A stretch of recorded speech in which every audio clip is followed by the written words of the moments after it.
My name is Trayvon Heron. I'm from Chicago, Illinois. There's a lot of things about Blackburn that stand out to me when I was choosing this college. One of the biggest things is the work program.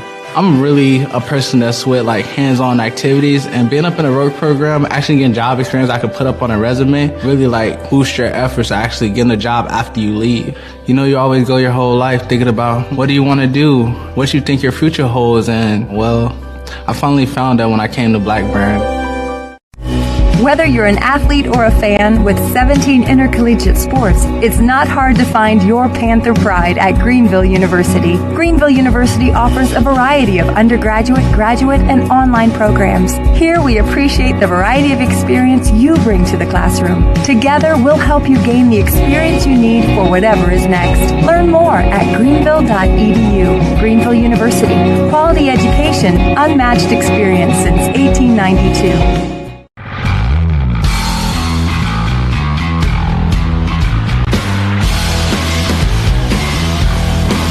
At McMurray College, it's a small community where everyone supports each other. It feels like family. There's so many people here that support you and care about you, and they just want you to succeed.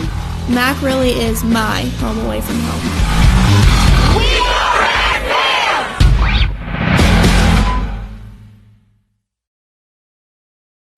As an athlete, we kind of had a saying, 1% better. Every person has the opportunity to reach that full potential, and they need to know that. Special needs for me came pretty naturally. My sister, who happens to have Down syndrome, she changed what I'm going to do for the rest of my life. It's like this light bulb moment. I was like, are you kidding me? I'm supposed to work with special ed kids. This is what I'm supposed to do. This is your career field. Take it. My name is Jimmy Keating, and today is a great day to change the world. Spalding.edu/change the world. In this life, many will underestimate you. Let them. Just keep climbing your own path. Class by class, build your own foundation. Follow your own dreams. When others finally take notice and wonder, how did you get here? Just smile and say, didn't you know I had wings?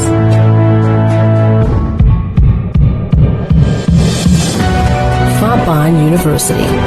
Soar higher. When you discover your passion at Iowa Wesleyan University, you discover a quality education. The IW experience provides hands-on professional training through internships, nationally recognized academic programs, professor mentorship, study abroad, and more. Be part of a vibrant campus life that includes 14 NCAA D3 intercollegiate sports, music, intramurals, Greek life, and international culture. Schedule your visit today at iw.edu and discover your passion at Iowa Wesleyan University. About Principia College. An NCAA Division III school, Principia College enrolls students from 37 states and 31 nations. The faculty at Principia College include world-class scientists, published authors, noted historians, and celebrated artists and musicians.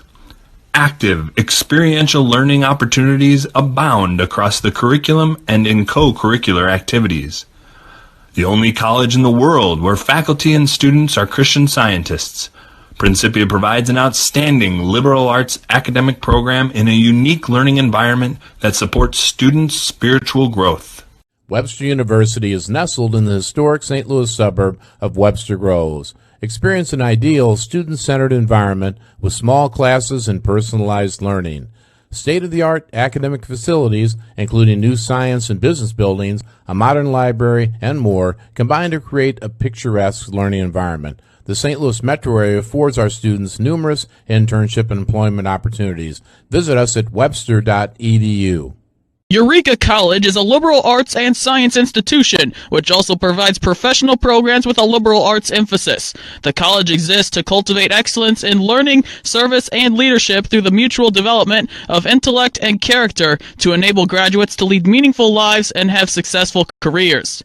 At Eureka College, your individuality is celebrated. Discover your academic, social, and career goals, then attain them with the skills learned during your time here.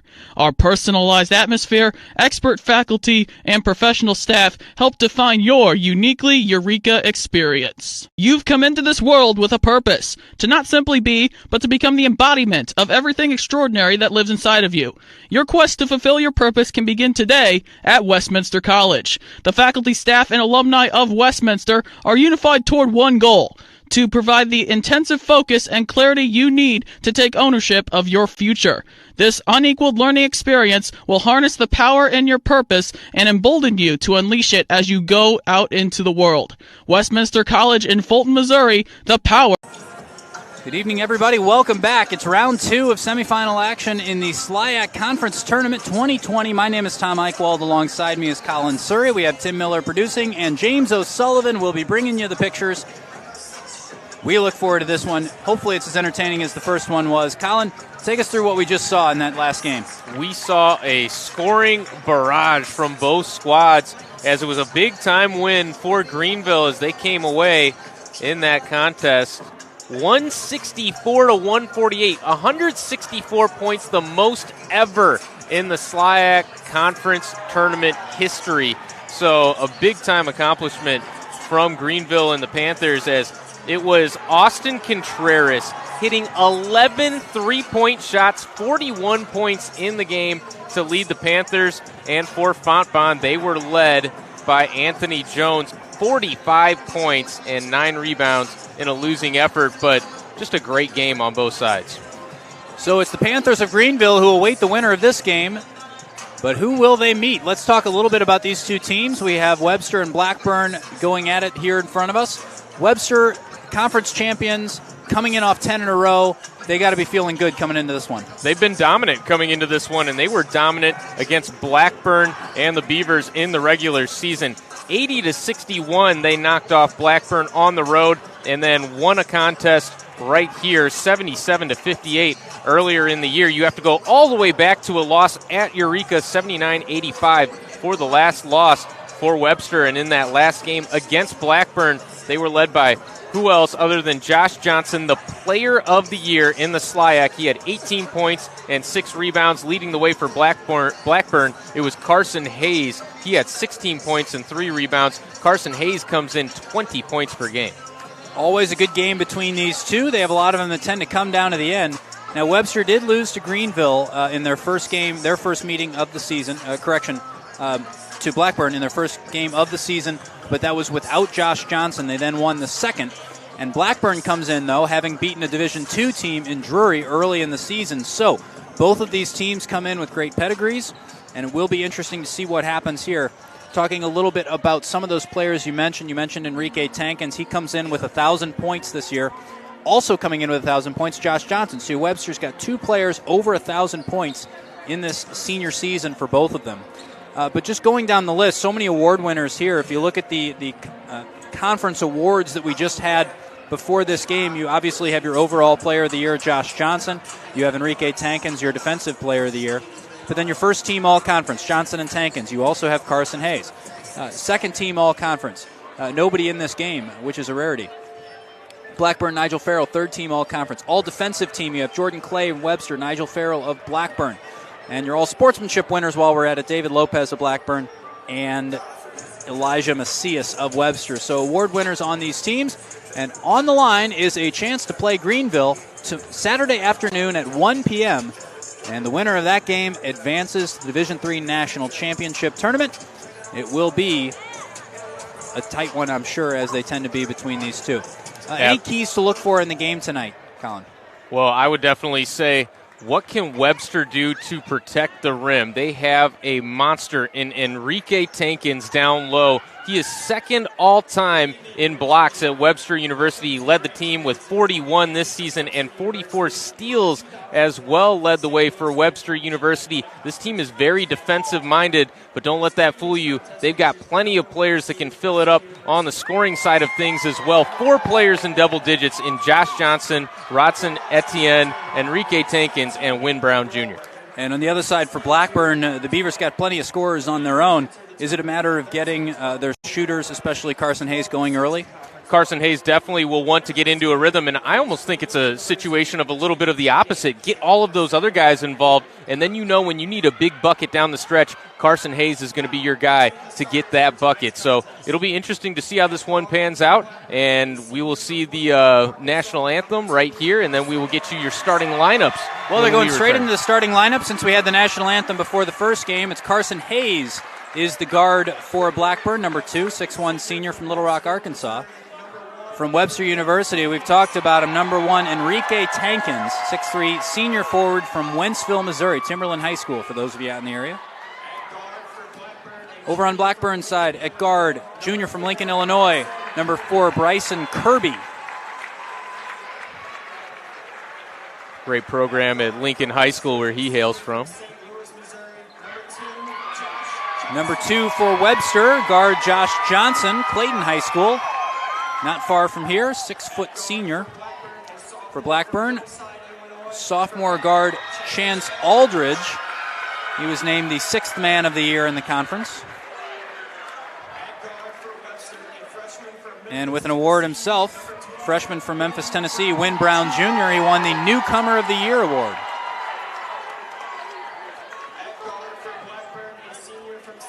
Senior guard from St. Louis, Nigel Farrell, number 13 for Blackburn. Graduate of Lift for Life Academy. And at forward for Webster, junior from West Palm Beach, Florida, Rodson Etienne, number 21.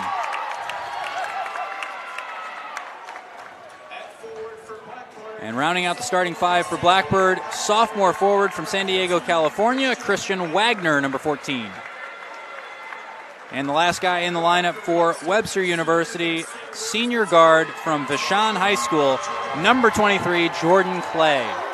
A lot of local flavor between both of these squads, so it'll be interesting to see. These are some guys that have likely played each other in high school. They're going at it again here at the D3 level, and we've got a semifinal in the SLIAC Conference Tournament coming your way.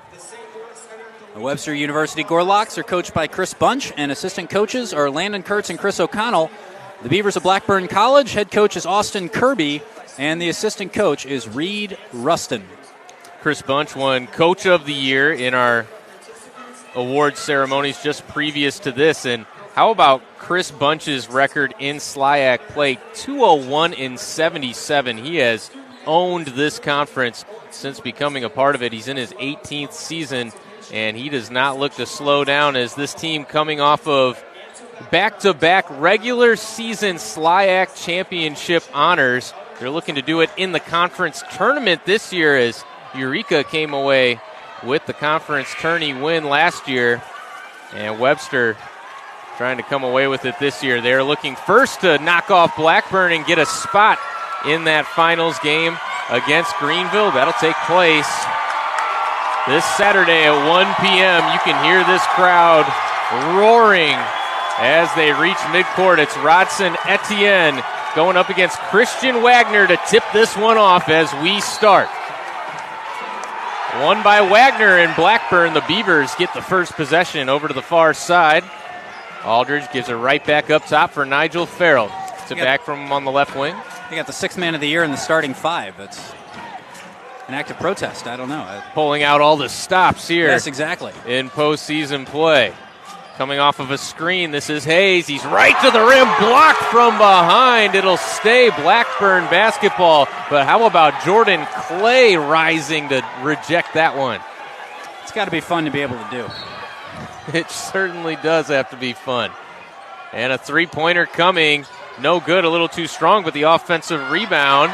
And ripped away by Webster. They head into the front court. Win Brown Jr. on the far side, gives for Tankins.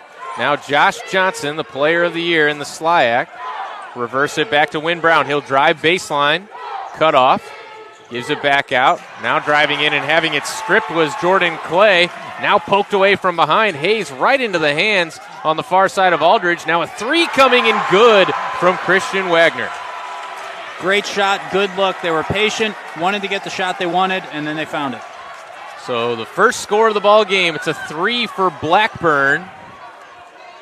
And now Webster looking to answer.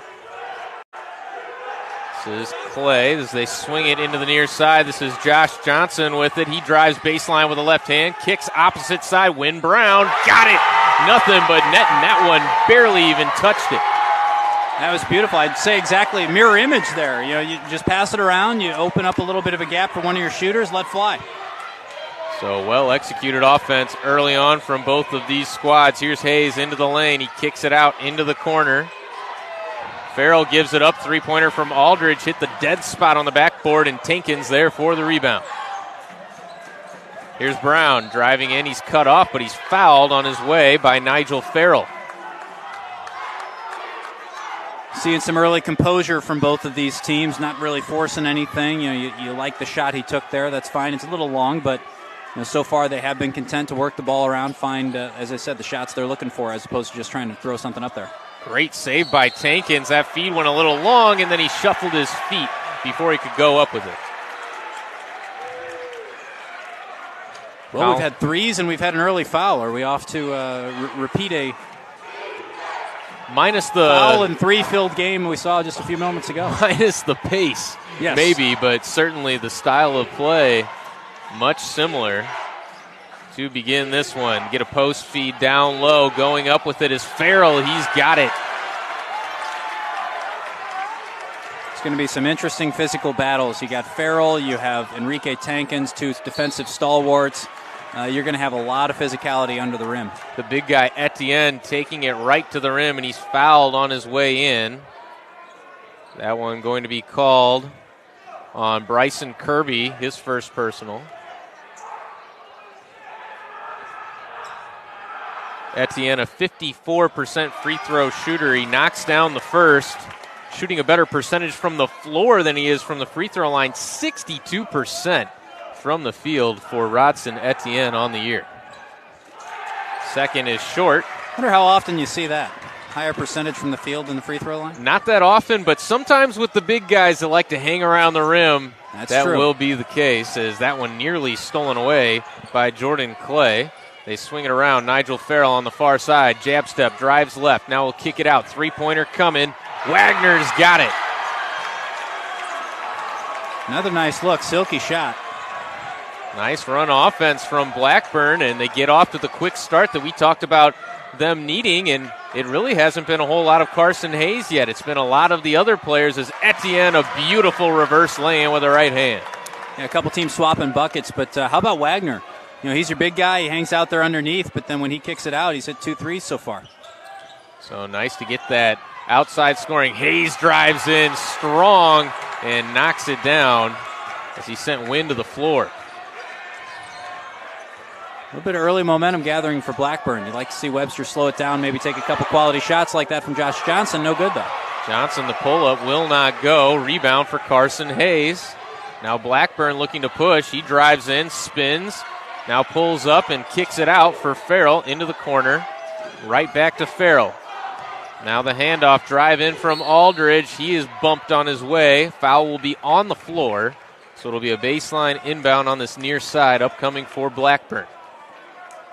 And you get Wynn Brown Jr. with the foul. I think both these teams, they're okay with a fast pace, but you get the feeling things might be getting a little bit rushed for both of them at this point. No doubt about it. Two of the more deliberate squads, although they are very efficient on the offensive end. Certainly deliberate compared to what we saw in the first semifinal contest as Wagner has it up top. Now they swing it into the corner. Here is Nigel Farrell. Hayes gave a shot fake, and he'll back it out between the circles.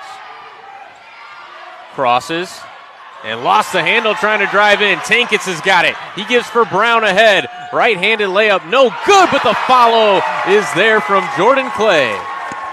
What a great follow-up that was. It looked like he was off balance. He was up too early, and he still found a way to get it in.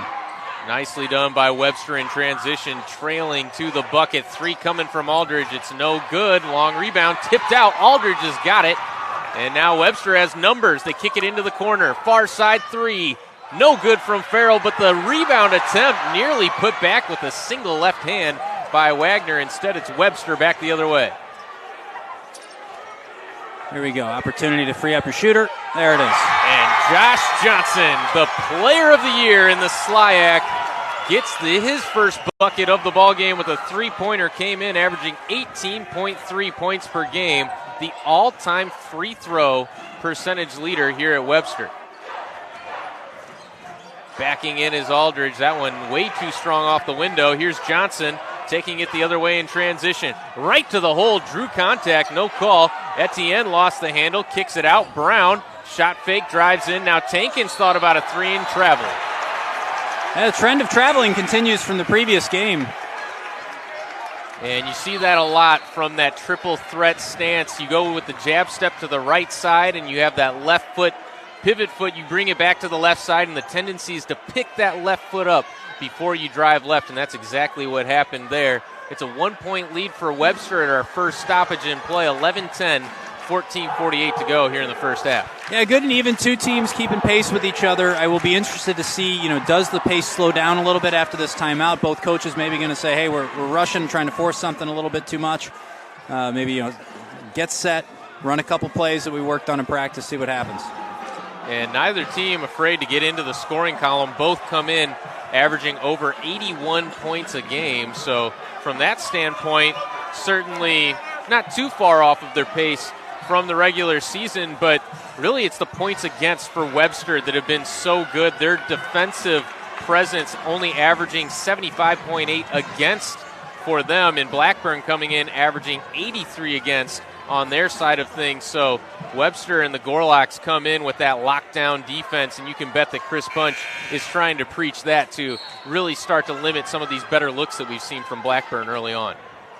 He is. They have created some good looks, but Webster, we saw it in the first game. Greenville was able to make a few defensive adjustments. Around this time, about 5-6 minutes in, timeout, similar situation, so I would expect that the Coach of the Year probably making a few little tweaks in that huddle. And certainly wanting them to sure things up on the defensive glass, as it's been 4 offensive rebounds already for Blackburn, as this is Javon Stovall driving in, picks up his dribble, kicks it out. David Lopez into the ball game for the first time. Bryson Kirby now kicks for Farrell on the far side.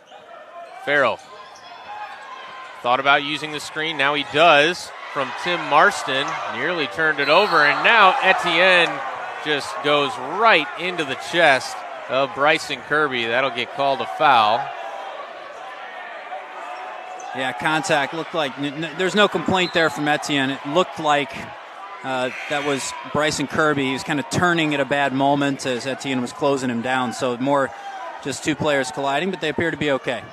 And clearly these teams amped up as Etienne flying 100 miles an hour there. Tough to put on the brakes playing at that level of intensity. To the far side, Marston going to take a three. It misses everything long. Etienne collects the defensive board. Now Brown trying to get it started in transition. Cut off as a little bit of full court defense put on by Blackburn. Now Josh Johnson will take another long three. This one will not go, and the defensive board for David Lopez. That's a couple really long threes Johnson has tried to take, and so far he's 0 for. Etienne back the other way. Look at the Euro step, right-handed lay-in, good. So Webster starting to take control in this one, a 13-10 lead. They're on a 7-0 run. To the near side, Javon Stovall gives top of the key. Now they go far side for Farrell. Now a deep three coming, and good as it rattles home for Bryson Kirby. That was the shot Johnson wanted. No doubt about it. Kirby, a 42% shooter from downtown. He is going to be one that Webster is going to have to stay glued to on the outside. Johnson right past everyone. Lays it in with a left. And I like that, taking the opportunity to drive. He's tried a few from long. I was just about to say maybe trying to force those three-point shots a little bit. Does a nice job seeing the window, going for it. I'd expect a few more of those. And that's going to be an offensive foul as Javon Stovall pushed off. Josh Johnson draws the call. Blake Farrell into the ball game, by the way, for Webster in this one. Farrell, a 6-foot senior guard from Baldwin, Missouri. Played his high school ball at Parkway South. It looks like David Lopez in for Blackburn as well. Nope, no, he's out. Yeah, so David Lopez checking out. The Spaniard from Barcelona. One of two. And Carson Hayes back into the ball game for Blackburn. Here's Win Brown Jr. with it in the backcourt. He is guarded by Javon Stovall. Now we'll get a screen from Etienne. He takes it, drives right, pulls up. Now backs it out for Farrell. Now a three coming from Brown. It's good. Great shot. Good persistence. He's able to get the pass. Sees just a little bit of space. Very smartly steps into it. Open shot. Brown leading scorer at 6 points now. Webster 3 of 4 from downtown as a team. Hayes swatted underneath by Farrell. Blake Farrell, that is, as we've got actually Nigel Farrell on the bench right now for Blackburn. Up top, shot fake, drive in, floater, no good, but it'll get a block as they ruled that Blake Farrell was in the restricted area, and it will send Bryson Kirby to the free throw stripe. So we get a chance to breathe. It has slowed down just a little bit from the early sort of frenetic pace that the game started with. But Blackburn needs to hang in there right now. Webster on a good run. A little bit of a break and a couple shots here could make a difference. And we talked about Etienne being a bit of an abnormality, shooting a higher percentage from the field than the free throw line, as this first miss for Bryson Kirby at the free throw line puts him under 50% on the year, a 42% three-point shooter. You would think much higher percentage from the free throw line, but not the case for Bryson Kirby, as he does split the pair at the line. His skill set's very specific, isn't it? No doubt about it. So Wynn Brown now with it. Guarded by Hayes in the backcourt this time. The freshman point guard gets it ahead. Ethan Hughes gives off. Now Wynn Brown, left wing. Shot fake, drives in, pulls it out. Now the skip pass for Johnson along the baseline. Floater will not go, and it's tipped out.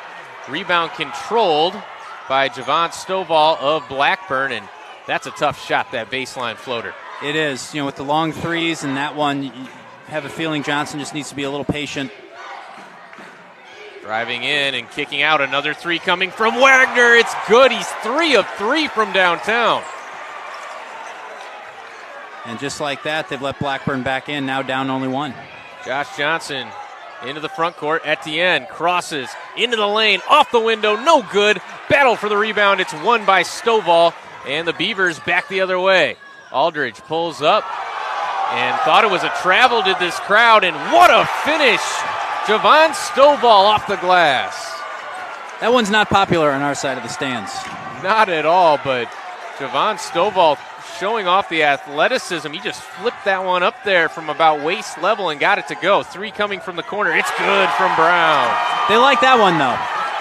In case you hadn't guessed, we've got some Webster fans in front of us and to our right, so...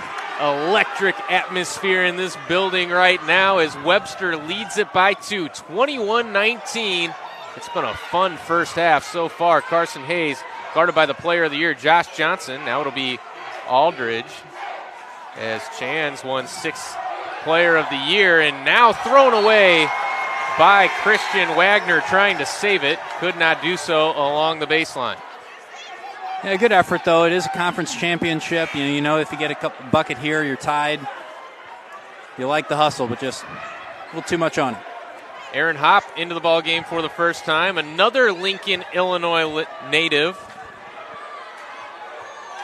as he will take it up for the Gorlocks. Zone defense on now from Blackburn. Angles between the circles, gets it right back from Blake Farrell. Now Wynn Brown on the left wing. Gives for Hopp. He pulls up with his dribble and having some trouble finding where to go. Shot clock down to 8 as Etienne in the short corner drives in with a right hand. Fouled as the shot will not count. It'll be a baseline inbound, and the block is going to go against Javon Stovall. That is his second. Looks like first player in the game to hit 2 fouls. So he will check out as a result. And it'll be near side baseline inbound for Wynn Brown Jr. And also should mention Johnson on the sideline as well. Maybe just trying to reset him a little bit. Absolutely. Wynn Brown in the near corner. Now a pass fake from Hopp. Tankin's going to drive right in, draws the contact, and the bucket. How did he get that one up before he came down? He's a strong lad. That's part of the explanation, but just persistent. Part of what makes him so good defensively and on rebounds is just that persistence, the willingness to kind of toss his body in there. And you see it on the offensive side, too. Pair that with a nice touch, and it's pretty hard to defend. So Tankins gets his first couple of points in the ball game, and after this quick timeout, he'll have a chance for 3 at the free throw line. And right now for Webster, a 23-19 lead. Blackburn got off to that hot start. They were able to withstand it pretty easily, and they've come back and they've really locked it down on the defensive end here these last few minutes. They have. Webster's had a hard time getting quality looks. Early in the game, it seemed like there was going to be no shortage of quality shot options for both these teams.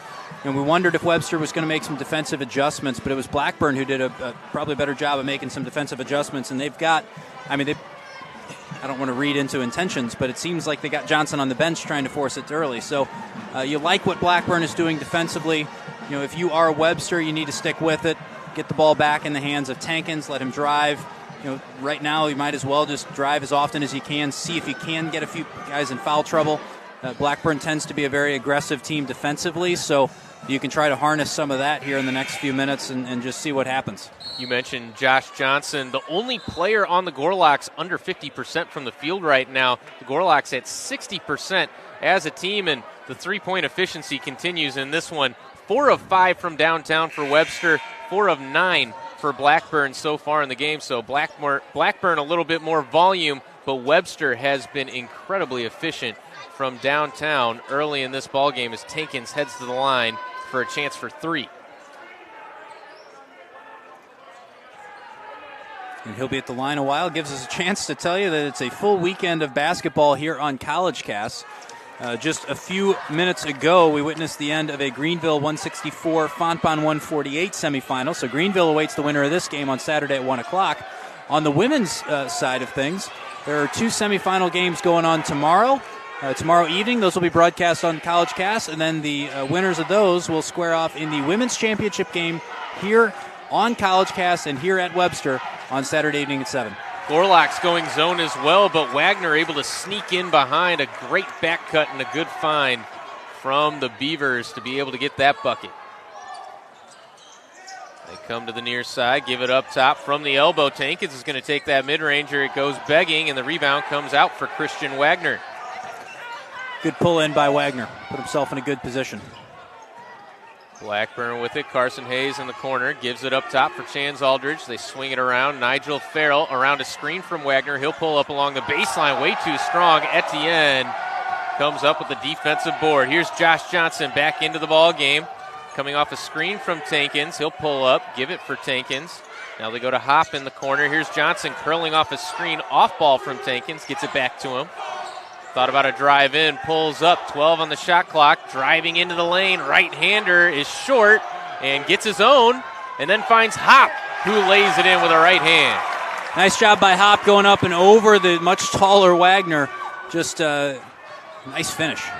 And a great find from Jordan Clay as he saw him streaking in that time. Nigel Farrell gives up top for Aldridge. Now it's going to be Hayes, kick it back out. Long 3 from Aldridge, but he's fouled by Hop from beyond the arc. 3 free throws coming. Yeah, Hop went up to block it, and he came down on the foot of Chance Aldridge, so they're going to get him for the contact with the feet. Most importantly, both players' ankles are okay. It looked awkward. And you see it more often than not in today's game. More three-point shots taken. These players are taught to really take that jump about 3 feet ahead of where they take off from and try to draw that foul, because if the defender comes down in your landing area, it is a personal foul, as we saw right there, and it earns Aldridge 3 chances at the line. Second one in and out. He split the first 2.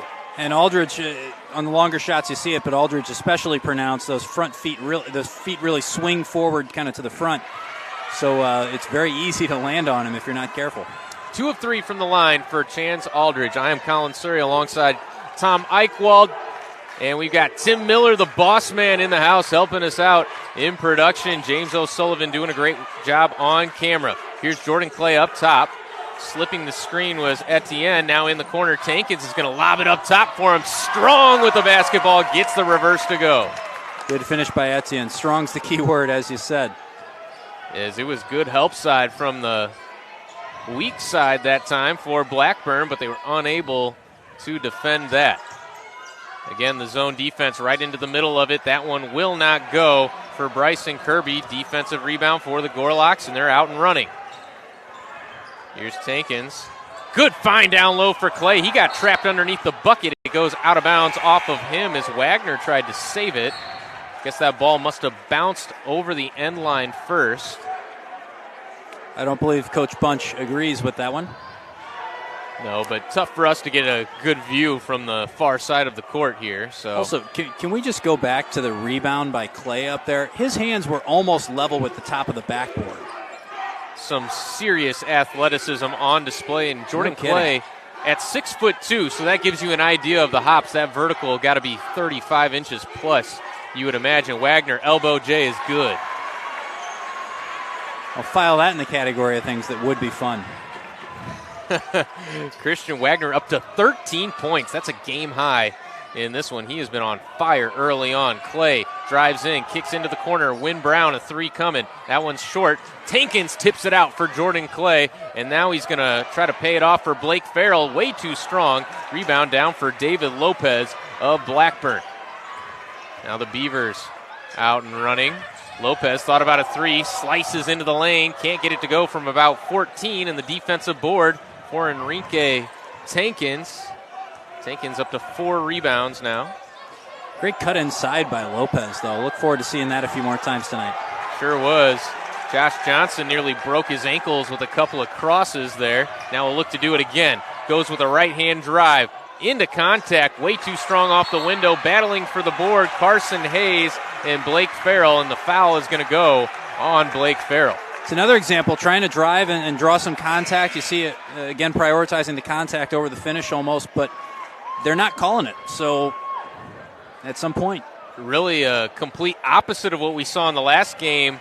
Quick whistles in the last ball game that we saw, and in this one, both teams at 5 team fouls, so still 1 foul to give for each side before we reach the bonus, and it's been a good flow to the basketball game. It's been a fun first half. Webster leads at 28-25. 6 minutes left to go in the first half of play. Hayes kicks it out for Aldridge. He dices into the lane. Now he finds an open Lopez for 3, and he hits. It's as smooth and simple a shot as you're ever going to see. What a beautiful motion. And keeping it simple, the key with that shooting motion is not a whole lot can go wrong when you don't have all those extra mechanics involved. Johnson, a shot fake, drives to the lane, the lay-in plus the foul.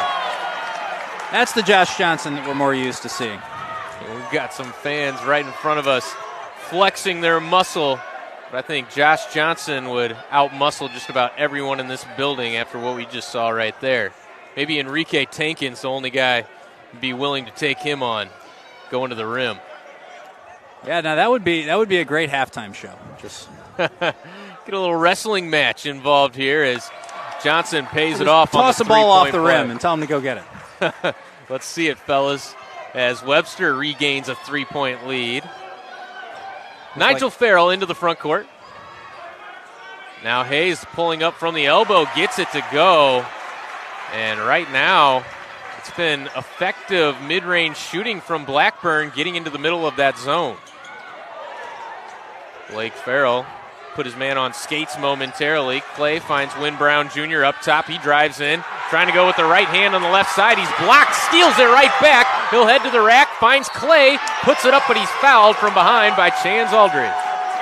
Yeah, nice job to draw the foul, but Wynn Brown Jr., he is a little spark plug in there, isn't he? Just when you think he's out of the play, he'll just sneak in from the backside. And he's a little jitterbug at just 5'7". He gets underneath you so easily, It's almost impossible to stop him on the drive. He can get to just about wherever he wants to on the floor, and then the distribution, averaging 2.3 assists per game. We saw him drop that one off for Jordan Clay, and now he has a chance for 2 at the line. You can see why he won an award for the game for Newcomer of the Year to the conference. No doubt about it. An electric ball player, and the Gorlocks have benefited on the season from that newcomer as just a freshman. It's really a true freshman too, yeah. Yes, a very senior and junior laden group from the Gorlocks, and this one is Jordan Clay gets them both at the free throw line.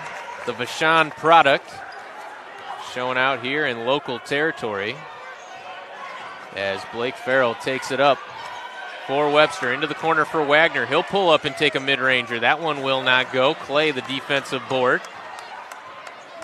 And now Johnson back the other way with a 3-point lead. Under 5 minutes left to go in the first half. Etienne nearly had it stolen away by Farrell. And now going to pull up from mid-range. A 17-footer is good. That time from Ethan Hughes, the 6'5 junior. Nice shot, very composed. He's in no rush. You said it, no rush. Had his wits about him as Hayes drives in. He is fouled on the floor. And also in the air, but no doubt about it. As Blackburn, Austin Kirby not exactly pleased with the call, but it brings us to a short break in the action. That is 16 fouls on Webster. Blackburn is at 17 fouls, so Webster is in the bonus. Blackburn, the next foul from Webster will put them in the bonus. And so far in the first half, what have we seen here? Well, we've seen two pretty evenly matched teams. We said in the pregame that they tend to play very even games that go all the way down to the wire. It's very much a grind when these two play each other. And so far we've seen evidence of that. We've seen both teams have spells where they're getting everything right, getting the looks they want. Then we've seen spells where it just hasn't quite worked and they've been forcing it. So really, if this continues, I wouldn't be surprised if we're still looking at a 4 or 5 point deficit down to the wire. Just to give you an idea where some stats stand here, for a Blackburn, leading scorer is with, things moved around on me here. Okay, there we go. 13 points for Wagner. The next closest is 4 with Hayes and Kirby. And then on the Webster side, your leader is 9 points for Brown, 8 points for Johnson, and then Etienne has 7.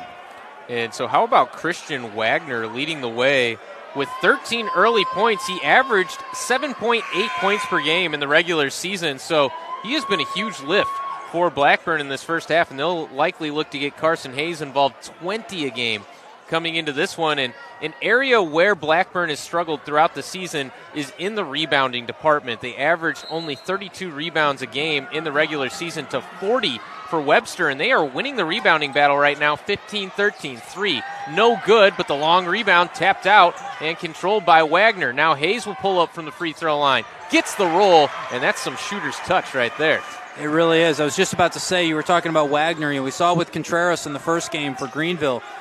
Sometimes when you're feeling it, you don't necessarily come into a game thinking I'm just going to pop every three and hit him. But so far, that has been the case for Wagner. As you see the lay in there, I wouldn't be surprised if he takes a few more looks. We'll see if it turns into a night for him. Jordan Clay has been money in this one so far for Webster. 6 points, 5 rebounds lead the way for the Gorlocks. Another free throw line jumper from Hayes. Thought he was fouled. Now a little bit slow back in transition. Brown thought about a 3 from the near corner. Now he drives baseline, had it poked away, tried to save it, does get it to Etienne, throws it wildly off the glass. Rebound comes down for Blackburn and Kirby. Hayes stepped out of bounds. No, he traveled first. So it'll head right back for Webster. Having a lot of fun watching Win Brown Jr. And you see him and he's just everywhere. He drives, he loses the ball, and before anybody else even reacts to it, he's diving out of bounds, pulling it back in, and giving his team a shot. It really is impressive watching him play. Just so much fun. He's certainly got that fast twitch, and for a team that has so much offensive talent, to have a guy that can get his way to anywhere on the floor that he wants at any given time, it's such an advantage. Johnson, the 3. There we go. That's the one he's been looking for. He took some long ones early trying to find it, and there it is. Gorlocks continue to be deadly from downtown. 5 of 8 as a team in this one. Aldridge on the far side. Gives it back for Kirby. Now Farrell on the near side. Get that free throw line touch for Hayes. He drives in, gets Tankins in the air, and he's fouled. Can't finish, but he'll get a couple of free throws at the line upcoming. Yeah, you can see he just goes in. He plants both feet as Tankins just comes over him. So Enrique Tankins picks up his first personal of the half. Both teams at 7 team fouls. First from Hayes, just stays down as it wanted to pop back out on him. The 70% free throw shooter from Little Rock, Arkansas, at 5 points in the ball game now. Excuse me, that was his 7th actually, and there's his 8th. Blackburn conserving energy. They just had everybody back. They also know they got a pretty good shooter at the line. Webster leads it by 6, 40-34. 2:45 left to go in the first half. Tankins up top. Thought about a drive left, nearly lost the handle on that cross. Now Johnson picks up his dribble, gives back for Hank Tankins, drives in with the right hand, and he's going to get called for the offensive foul. That's back-to-back fouls on Enrique Tankins. And two personals. You got Nigel Farrell, defensive player of the, all defensive team, who just got in there, planted his feet. Really, really sneaky, kind of annoying player to go against because he's just everywhere. He's got long reach, quick feet. Just a great build for a defensive player. He's got great build, and as a 6-foot senior, he's got great anticipation. He has the experience to be out there. He felt that spin move was coming from Tankins, anticipated it, and took that foul, as that one will not go from way downtown from Bryson Kirby. Etienne runs down the rebound, gets that pass from Wynn Brown. Now Johnson going to take another three from the left wing. This one no good, but skying for the offensive rebound is Hughes. Johnson tripped up on his way in, and he'll have a 1-and-1 upcoming. Yeah, it looked like he got the apology wave there from number 5, Chance Aldridge, who's going to get called for the foul. Absolutely no intention there. Just players got their feet tangled up. And we commented in the first game that it was very sort of sporting atmosphere. Two teams who really want to win, but they're not going over the line. And so far, we've seen that here too. Most definitely, and this crowd has been into it for both sides. Really, it's a great showing for Blackburn here on the campus of Webster, as their fans have been loud in this one, as Webster, of course, with their home crowd, have really blown the roof off of this building at times when the Gorlocks have had good things happen for them, as the front end is missed by Josh Johnson. So danger averted from Blackburn. They're within 6 with 2 minutes left to go in the first half. Nigel Farrell has it up top. Now Aldridge on the far side. They get a mid-post touch for Wagner. Back out. Now it's going to be Hayes driving in with a right hand. He traveled. No call. Jordan Clay with the defensive rebound. He did a nice job not to travel. Ahead for Clay. In transition. What a leave-off for Hughes. He avoids the traffic. Now Etienne can't get the finish. And boy, it looked like the Harlem Globetrotters passing it around there and just couldn't finish at the rim. Now Farrell can't finish a bunny at the rim.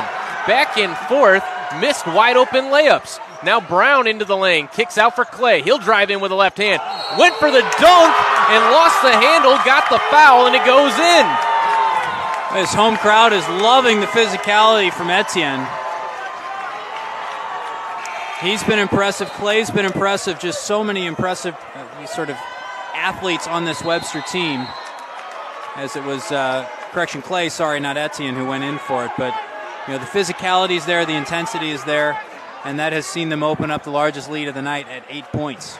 Timeout coming from Blackburn, so we'll take a quick pause, and we want to thank all the conference affiliates here in the SLIAC who have made this broadcast possible, as it has been just a great showing here this evening, as we've had 2 amazing conference semifinal games. In the first one, a big-time win for Greenville as they come away with the most points in the history of the tournament with 164.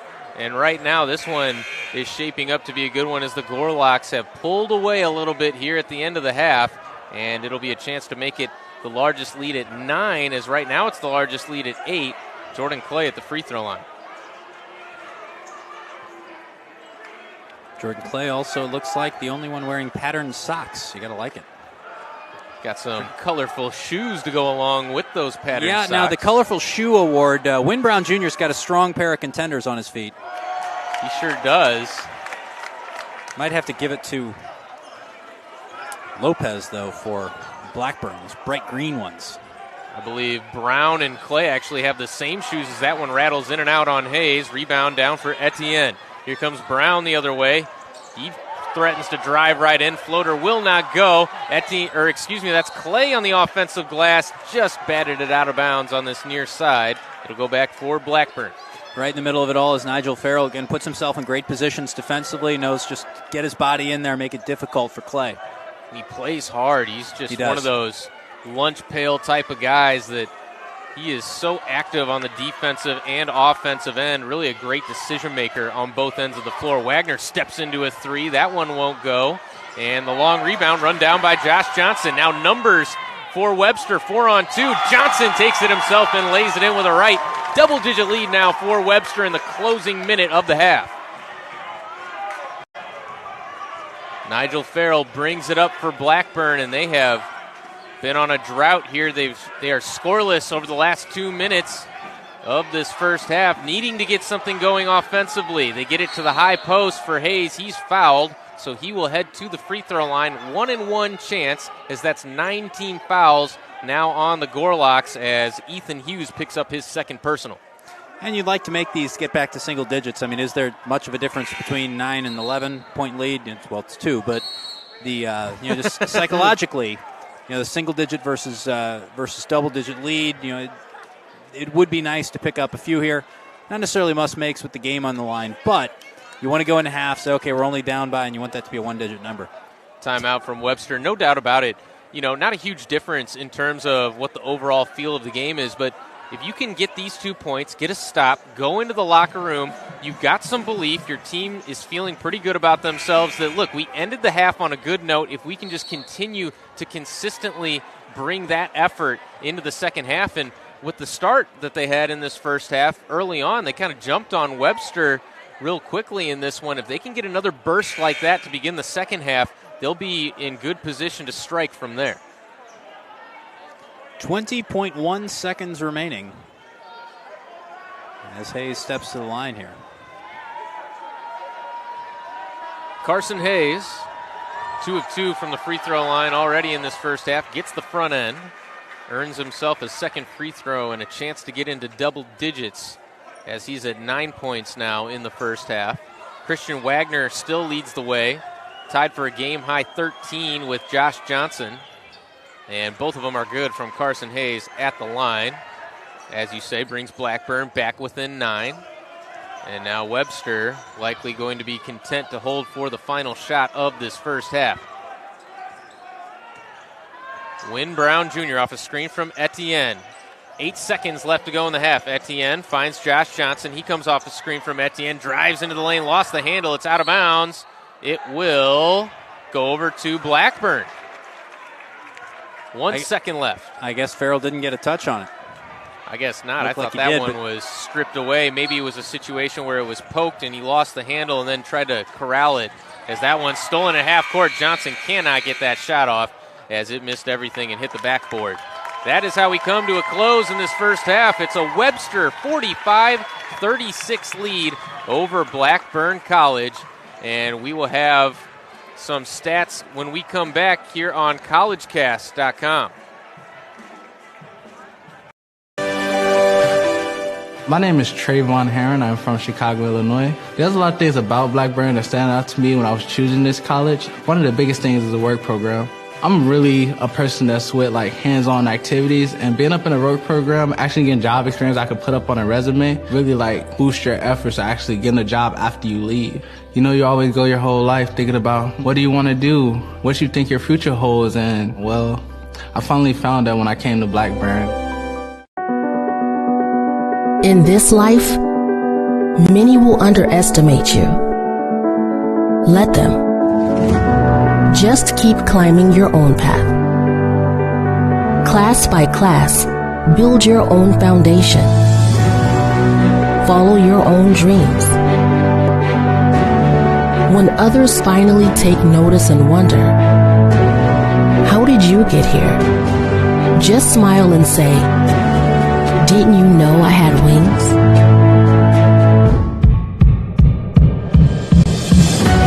Fontbonne University.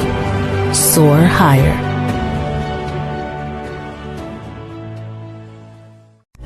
Whether you're an athlete or a fan with 17 intercollegiate sports, it's not hard to find your Panther pride at Greenville University. Greenville University offers a variety of undergraduate, graduate, and online programs. Here we appreciate the variety of experience you bring to the classroom. Together, we'll help you gain the experience you need for whatever is next. Learn more at greenville.edu. Greenville University. Quality education, unmatched experience since 1892. When you discover your passion at Iowa Wesleyan University, you discover a quality education. The IW experience provides hands-on professional training through internships, nationally recognized academic programs, professor mentorship, study abroad, and more. Be part of a vibrant campus life that includes 14 NCAA D3 intercollegiate sports, music, intramurals, Greek life, and international culture. Schedule your visit today at iw.edu and discover your passion at Iowa Wesleyan University. You've come into this world with a purpose, to not simply be, but to become the embodiment of everything extraordinary that lives inside of you. Your quest to fulfill your purpose can begin today at Westminster College. The faculty, staff, and alumni of Westminster are unified toward one goal: to provide the intensive focus and clarity you need to take ownership of your future.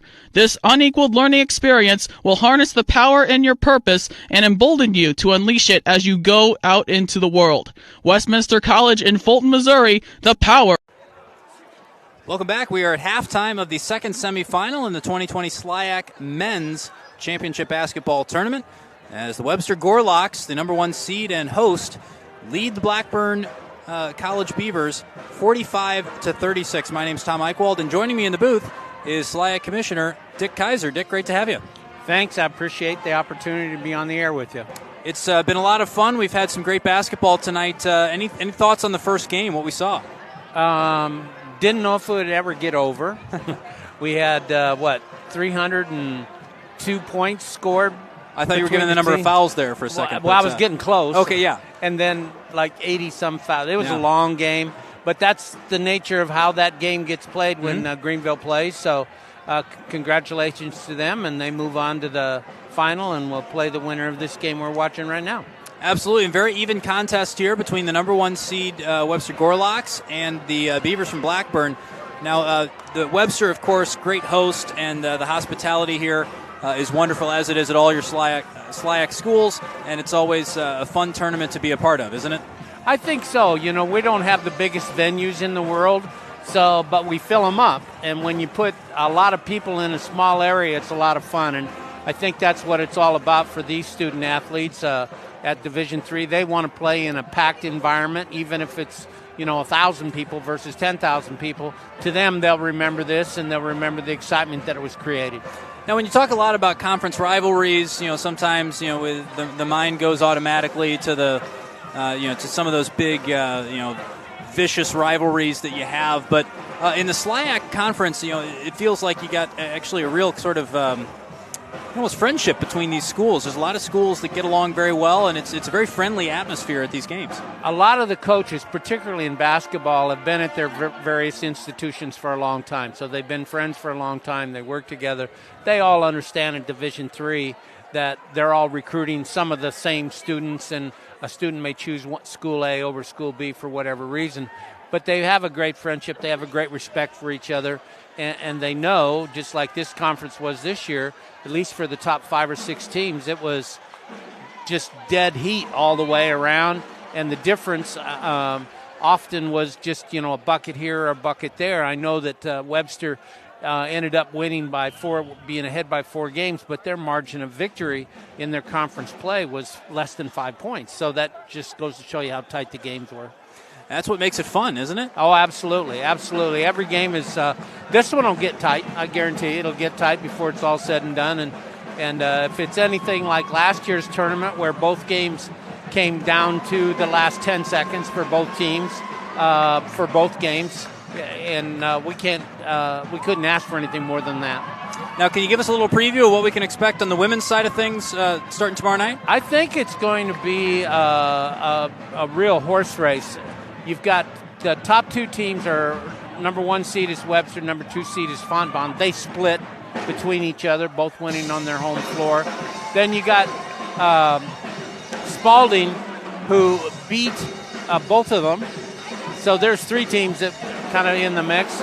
And then you got Greenville that is in the 4th seed, but Roy Mulholland does such a great job that their game is going to be really tight because he coaches them well. So once again, I think we're going to see 2 really, really tight games, and eventually the winner will come out, but not by very much, I don't think.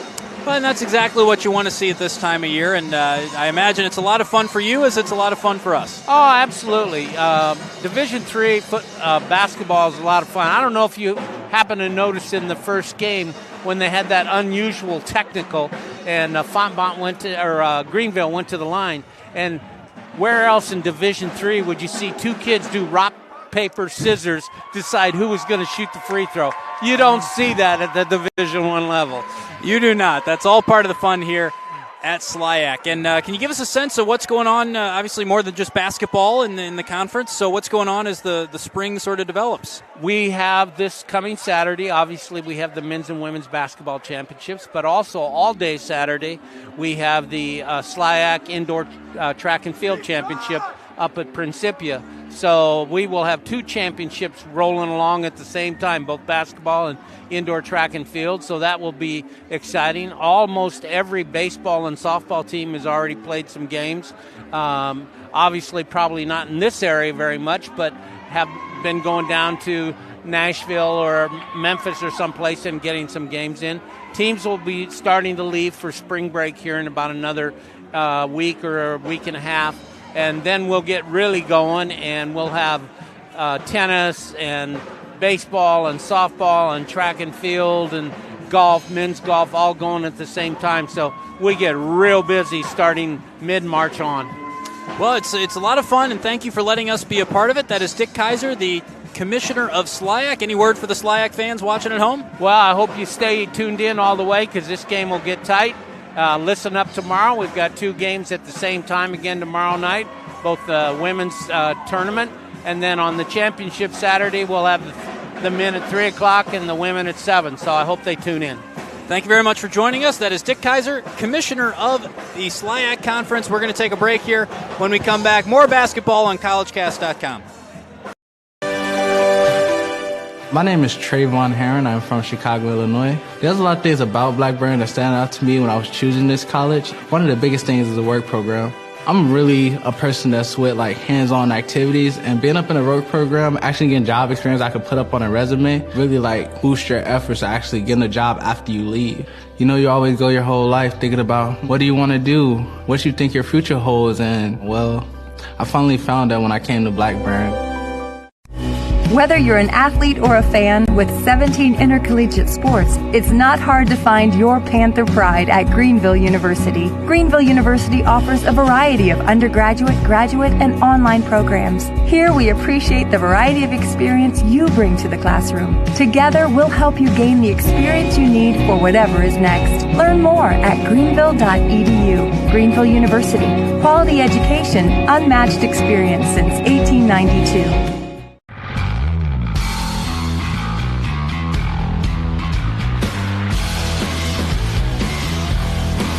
At McMurray College, it's a small community where everyone supports each other. It feels like family. There's so many people here that support you and care about you, and they just want you to succeed. Mac really is my home away from home. We are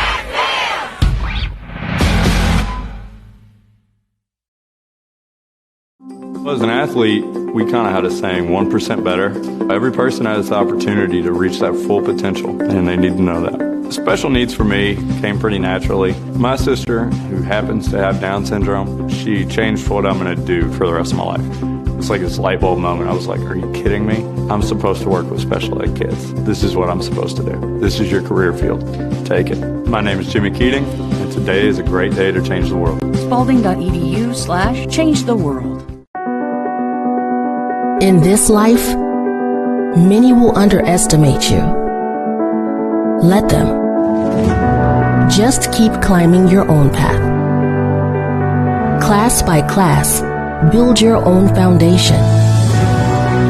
Follow your own dreams. When others finally take notice and wonder, how did you get here? Just smile and say, didn't you know I had wings?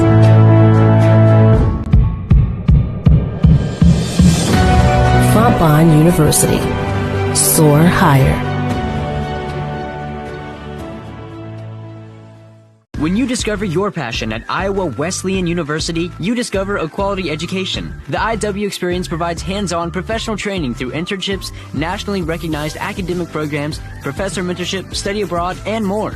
Be part of a vibrant campus life that includes 14 NCAA D3 intercollegiate sports, music, intramurals, Greek life, and international culture. Schedule your visit today at iw.edu and discover your passion at Iowa Wesleyan University.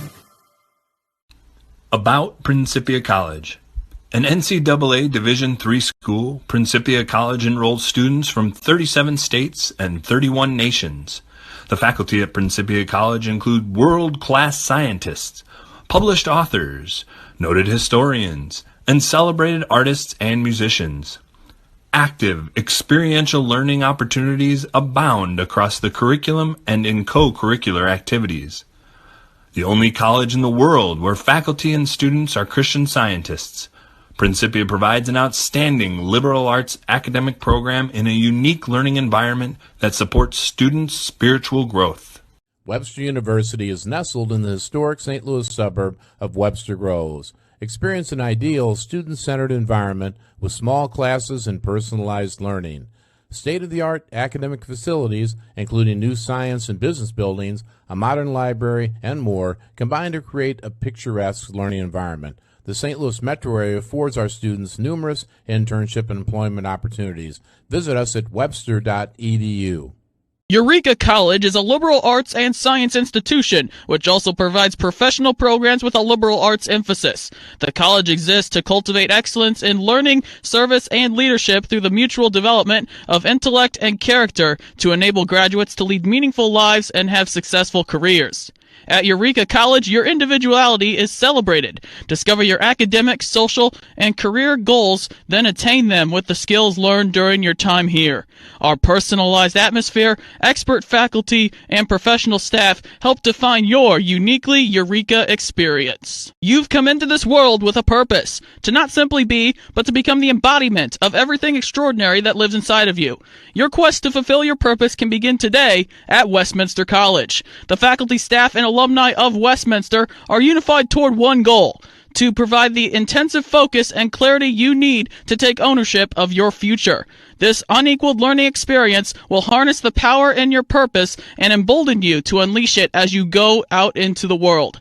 Westminster College in Fulton, Missouri, the power. It's halftime of our second conference semifinal here in the SLIAC tournament.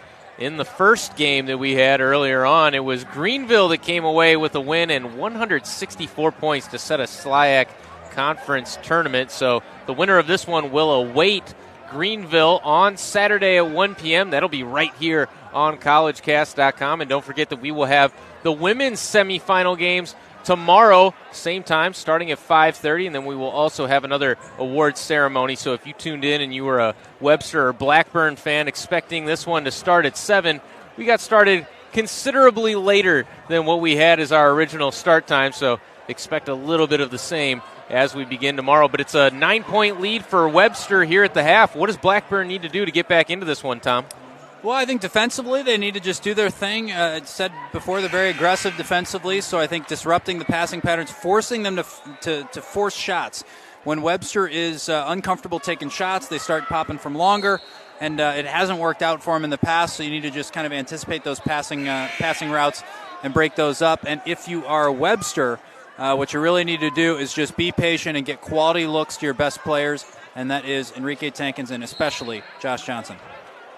So we are just about started for the start of this second half. I am Colin Surrey alongside Tom Eichwald. We've got James O'Sullivan helping us out on production now as he switches places with Tim Miller, the owner of collegecast.com, bringing you this great action. And want to thank all of the conference affiliates of the SLIAC making this production possible here today. And take it away in the second half, Tom. Thanks, Colin. Wynn Brown Jr. starting us off. They're going to work it over to Josh Johnson. This is the guy that Webster would love to get going and maybe put a little distance between them and the Blackburn Beavers. But this is Etienne, loses a handle. Johnson regains. He's working against Farrell, best defensive player for Blackburn. Reverse is good. Just such a lightning quick first step when he decides to accelerate. Puts that one up before anyone can blink an eye and try to contest. Add to that the finishing ability he has, and he's a very tough guy to go against. Blackburn working it inside. This is Stovall. Up top, Hayes loses a grip. Long-range three from Kirby, no good.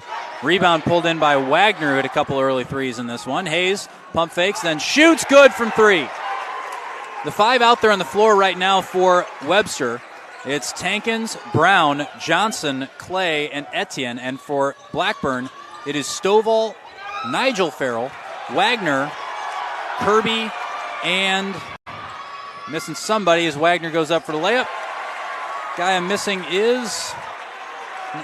You get Stovall in there? I got Stovall. I think it's the... now I'm just confusing myself here. I'll stop. I think I got, let's see, Wagner's... All the original starters except for Chance Aldridge is out. There we go. That's who I'm missing. Thanks for the save there, Colin. I appreciate it. No problem. As Etienne pulls in the rebound. It's one of those that feeling when you start something on the air, then realize you're struggling to finish it. It's like never do math live on the air. It's one of those types of things. No doubt about it. This is Nigel Farrell. Finds Hayes. Underneath to Stovall. Mid-range jumper is good. And it'll be inbounded to Johnson. 49-43 is your score. 2 minutes into this second half. A date in the conference final on Saturday at 1 is on the line. The winner of that game will, of course, advance to the Division III National Championship Tournament. And the loser will see their season end right here on this floor. Three from Brown, and that's good. Wynn Brown Jr. has been outstanding so far. He was so open, he had to take a double clutch there and recollect himself and really spot up for that one and knocked it down. Sometimes you see guys miss that out of rhythm a little bit. Yeah, he's now at 12 points, too. Three is good. Barely budged the rim. Bryson Kirby. And finally, he gets a long ranger to go. He was just 1 of 5 prior to that one. We've seen guys on both sides knocking him down with prolific efficiency. Now Johnson for three, no good. Rattles out. Physical rebound hauled in by Kirby. Hayes off to the races. Pulls up for three, good. Boy, Blackburn is finding it here. Just like that, 52-49, a three-point game. Momentum swinging in Blackburn's favor. Johnson works against Farrell. He's been guarding the point guard consistently. This is Jordan Clay. Working against Kirby, up and over him, draws contact. And that will be a foul. Pretty good defense from Blackburn, but you can tell the energy level is much higher for Blackburn coming out of the locker room here in the second half. And this is what we talked about at the end of the first, that if Blackburn can cut it to single digits, as they did, they can go in with a little bit of momentum into halftime, and they have been very good offensively at the beginning of the second half. Clay buries the first, so they'll give him another. 53-49 is your score, trying to make it a 5-point deficit if he can rattle this one in.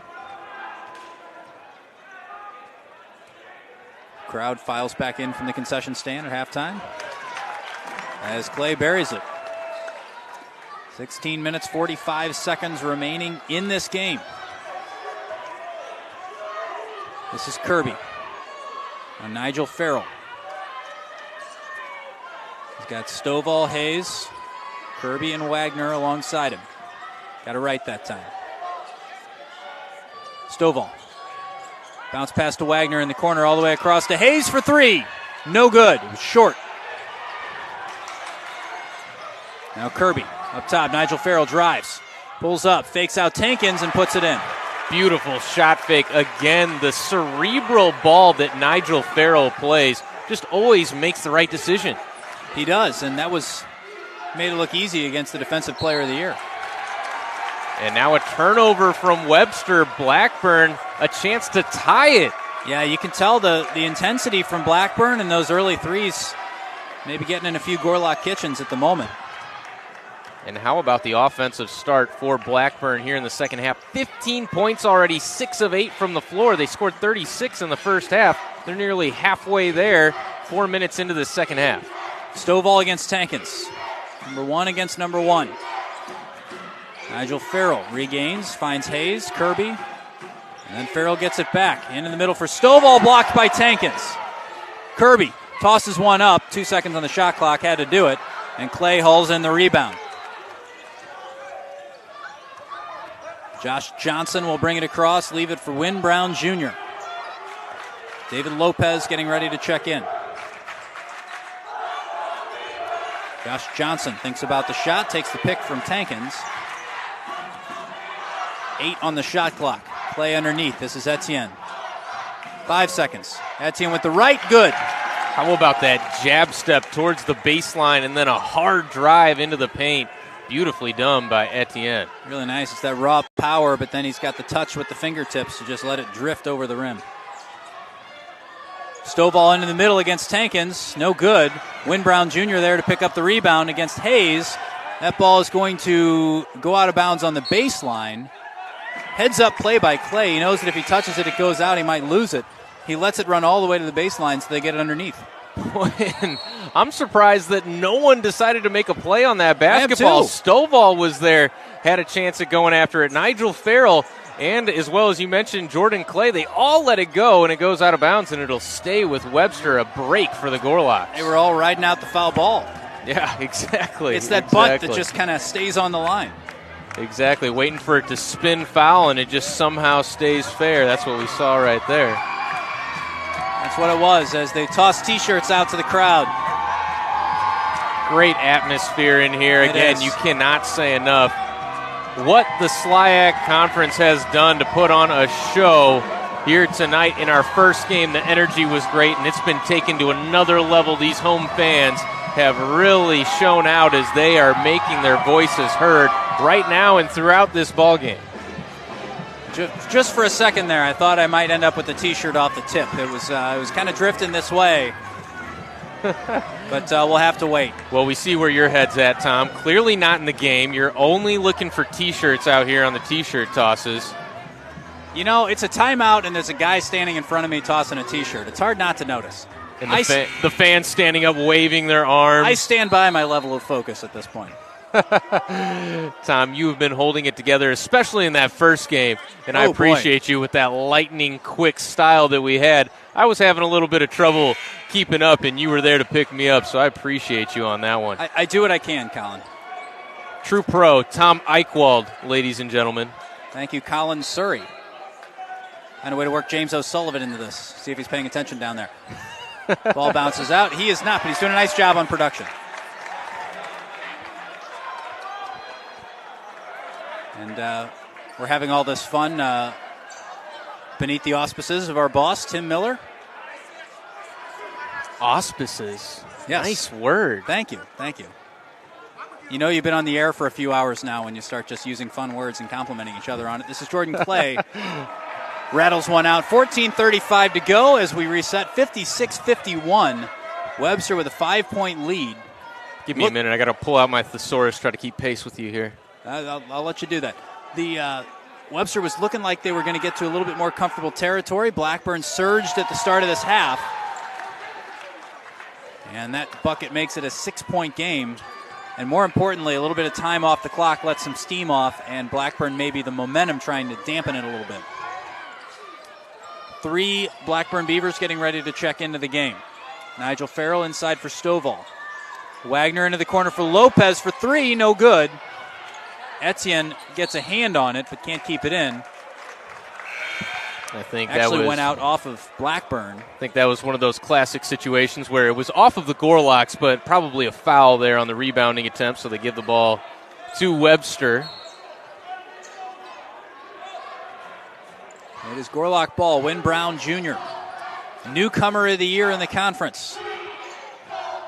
Very radiantly shot. He goes for the 3, and it's good. And he sees the defender collapsing down on that roll attempt, has the wherewithal to pull up and knock down the 3 with precision. That is Win Brown Jr., making it a 9-point game with 13:47 to go. Lopez. Kirby underneath. Nice put up by Chance Aldridge.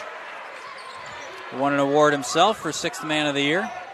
And he made that look easy. That really is a difficult shot right there. This is Brown Jr. Drives, kicks it out for Johnson. Now Etienne. Into the corner for Win Brown Jr. Again, he puts it in. And you cannot lose. Win Brown from 3 came into this one 39% from downtown on the year. How about 5 of 6 tonight? And he's at 18 points all of a sudden as a true freshman in a conference semifinal. Really, really impressive young man he is. Timeout taken by Blackburn. Gives us a chance just to tell you where things stand stat-wise. We mentioned Win Brown Jr. very quickly, too. 18 points. Actually, 6 of 7 from downtown. Yes, Win Brown, 18. 15 points for Johnson. A pretty quiet 15 by his standards. 11 for Etienne, 12 for Clay. And over on the other side for Blackburn, 16 points for Hayes, 15 for Wagner, and 7 for Kirby. So right now, Blackburn, they got that quick scoring burst from Christian Wagner. Carson Hayes has picked it up since the beginning of the ballgame. He only had about 2 or 4 into the late parts of that first half. But other than that, they really haven't found the scoring from anyone else. Kirby just 2 of 8 from the floor. And right now they need to find that secondary option, as we have seen in this second half that the Gorlocks have really keyed in on Carson Hayes. And even then, he's been able to get his. Quick ball movement around the perimeter from Blackburn. They work it inside for Aldridge. Good patience. 5 seconds on the shot clock. Stovall in the corner. 2 seconds now. Needs to let it go.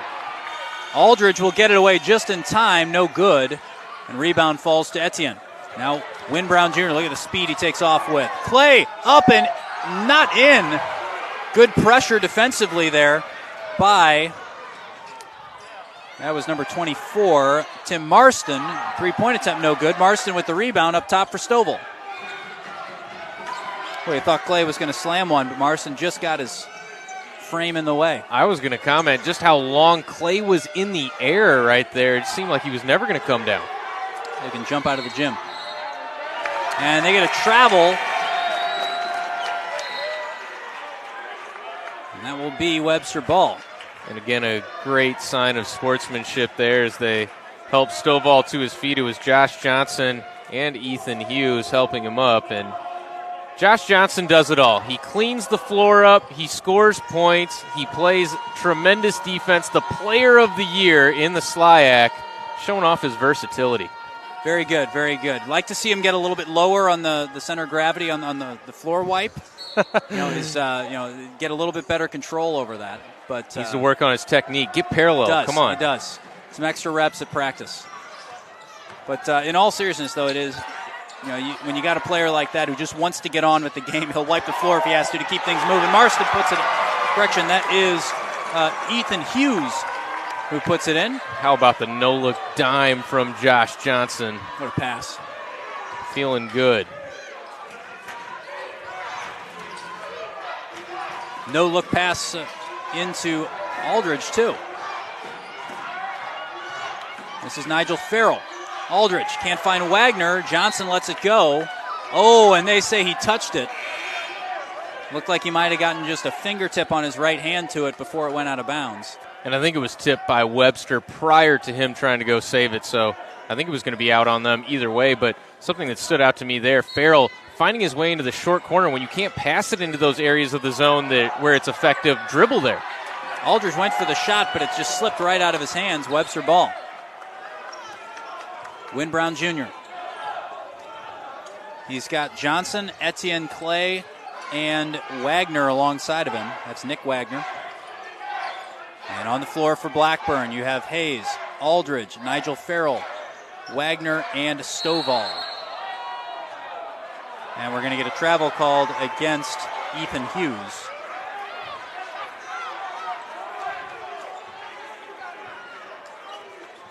And Blackburn had this game within 3 in this second half. Webster has pulled it back out to 12. They're currently on a 5-0 run. Blackburn needs to get things going offensively again, as it was a hot start. They've cooled off. Also, just correction, I think I said Nick Wagner, number 33 on the floor for Webster. It's number 32, Ethan Hughes. Thought I had one too many Wagners out there.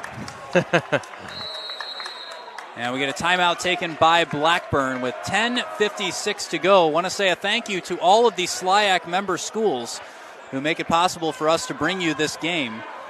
It has been a wonderful welcome we have received by the conference and by the host school, Webster University, tonight.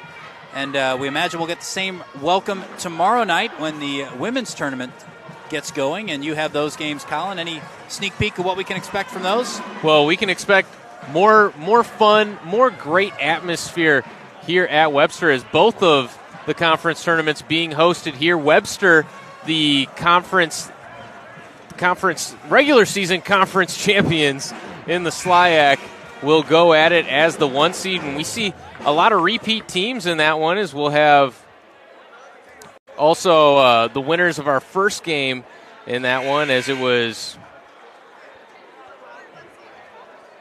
Greenville that came away with it, slipping my mind momentarily. And then Fontbonne will also be there for that one. So Spalding also involved, as we've got Blackburn in this one, the lone two schools without squads in both of the conference tournaments this year. 10:52 remaining in this game. This is Hopp, Aaron Hopp, number 4. Pass it into Tankins. Now Josh Johnson. Josh Johnson, player of the year. Tankins, defensive player of the year. Potent lineup out there right now. Ball's out of bounds, but it's still Webster ball. Right now, Blackburn in that zone defense is showing hard in the high post. If you can pass fake to that high post area and then get somebody to cut in from behind, you should be able to find some back cuts. Inbound to Johnson, quick 3, no good.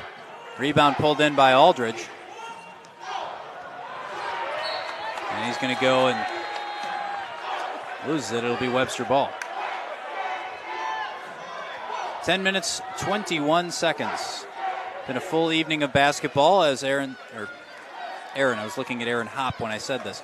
As Colin said, we've been on the air for a while. As Colin said, it was a Greenville victory in the first game that saw them through to the final. That was 164-148 over Fontbonne. The winner of this game will meet them tomorrow at 1 p.m. That game will be here at Webster University if you want to come out. It will also be broadcast by the two of us on collegecast.com Saturday afternoon at 1 p.m. Huge three-pointer from Javon Stovall cuts the lead to single digits once again. As Webster just cannot pull away from Blackburn. Aaron Hopp on the left hand finds Johnson for 3. A little more comfortable look this time, but no good. Etienne pulls in the rebound. Wagner gets it. Falls for Etienne again, though. Josh Johnson, now Etienne. Aaron Hopp. 9.5 remaining in this game. Tankins underneath, can't get that one in. And the rebound is off of Etienne and out for a Blackburn ball. Looks like we have a timeout taken by Webster. And a great look for Tankins. Used to seeing him convert that one, and he is reaching for that lower calf, really high ankle area. After going up on that one, going to stretch himself out on the far sideline. Just go through the stats for you, let you know where things stand. We mentioned some of the scores a few minutes ago. For Blackburn, Hayes has 16, Wagner has 15. In the rebound category, they are led by Kirby with 6, and he also has 7 assists. He's having a pretty solid game. Over on the Webster side, the leading scorer is Brown with 18 points, and then you have Johnson with 15, Clay with 12, Etienne with 11. Rebounds, you got 9 rebounds apiece for Etienne and Clay. Nothing too special in the assist column. Team leaders are Johnson and Brown with 3 apiece. And that's where we are. As far as fouls go, there's only one player in this game with 3 fouls, and that is Chance Aldridge. 2 fouls each for Kirby, Wagner, and Stovall of Blackburn, and for Tankins and Farrell and Hughes of Webster. No T-shirts that time either. No, they're not giving us any love here right in the middle of the stands, but we do have a great basketball game on hand here as Webster leads it by 9, and right now Blackburn again trying to chip into that lead as they had it within 3, and then Webster pulled back away, and now a little bit of momentum for Blackburn. Can they sustain it? This is Aldridge. Nigel Farrell Underneath for Hayes. Back into the game. Good backdoor cut from Stovall. And seeing from the Gorlocks defensively exactly what we're seeing from Blackburn, playing up in that high post area. That back cut along the baseline is open.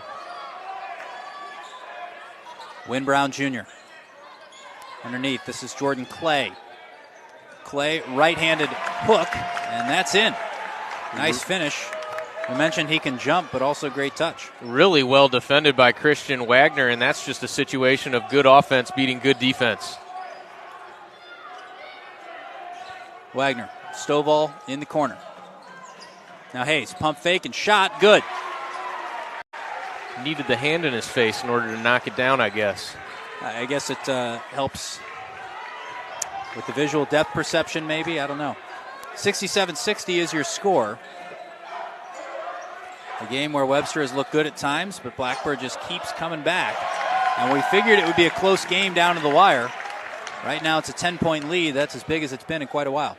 And the release from Josh Johnson so quick. He's up to 21 points. That's a game high. Hayes rattles out, no good. Rebound pulled in by Etienne. Nigel Farrell did a nice job to knock it out, but Etienne regains. Now is Win Brown Jr. A little more sustainable pace to this one at this point.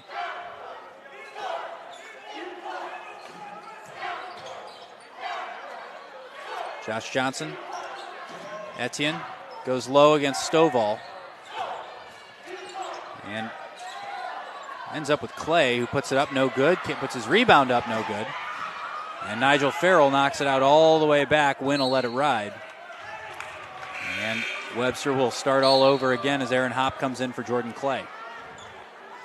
Boy, and Blackburn had that defensive rebound and decided to tip it out, and now Webster regains control in a situation again where the Gorlocks can start to pull away a little bit here in the second half. And with just over 7 minutes remaining, Blackburn's going to have to start coming back in this one pretty soon. It's Brown, Johnson, Hughes, Hopp, and Etienne for the Gorlocks. Here they are, 15 on the shot clock, 7 minutes remaining on the game clock. This is Aaron Hopp. Looks for a pass, doesn't find it, kicks it to Hughes underneath, who puts it up and in. Nice finish by Hughes, good vision from Hopp to find him on the pass. And a great shot fake utilized there by Hughes. Got both defenders up in the air, allowed him to finish as he went up as they were coming down. Stovall underneath initiates the contact with Hughes. And it looks like he draws the foul. The 5 on the floor for Blackburn right now is Aldridge, Wagner, Stovall, Hayes, and Nigel Farrell. Getting ready to check in as soon as I list them all is Kirby.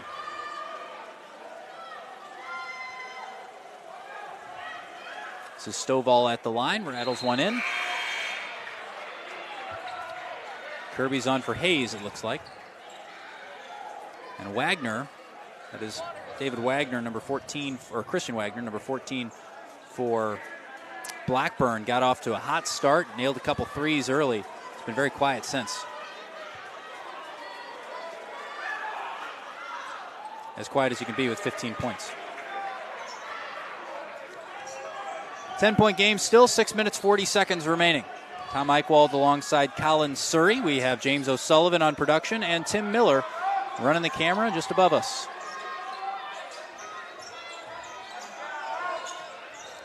Here's Johnson. Now Win Brown Jr. Loses a handle. It's Aldridge. He's got Nigel Farrell with him. Farrell goes up, easy lay-in, and it's 8 points. And that is exactly what Blackburn needs, getting those live ball turnovers leading to the run out. Quick points and easy ones on the fast break. And that's the key. You got to get those turnovers, then you have to put them away. 6 minutes. This is Aaron Hopp. Josh Johnson. Now Win Brown Jr. Through the legs. Half spin. Can't shake Kirby. Ends up going for a shot as the shot clock expires. And doesn't hit rim, so it will be a shot clock violation. Back-to-back excellent defensive possessions from Blackburn, and they're bringing that pressure further and further out towards the three-point line, and it's giving the Gorlocks trouble.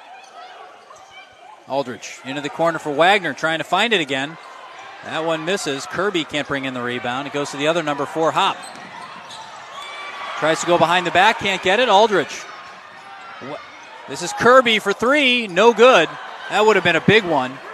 And when you got a 3-on-2, you want to go towards the bucket. Even if you don't make the shot, draw the foul, get to the free throw line. Instead, they settle for the three-pointer, and it won't go down. Back-to-back good looks from three, though, and they can't cash in on either. Well, and you do like the look from Kirby. He's one of your better shooters.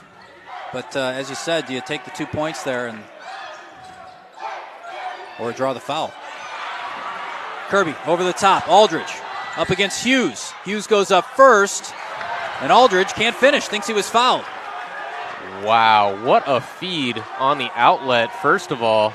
But you got to come up with that finish that time, pay off the beautiful pass on the fast break. He's saying there was some contact on the hand that the officials didn't see, as Coach Bunch will take a timeout. 4 minutes, 43 seconds to go. 72-64 is your score in a game that could go either way, you have to say.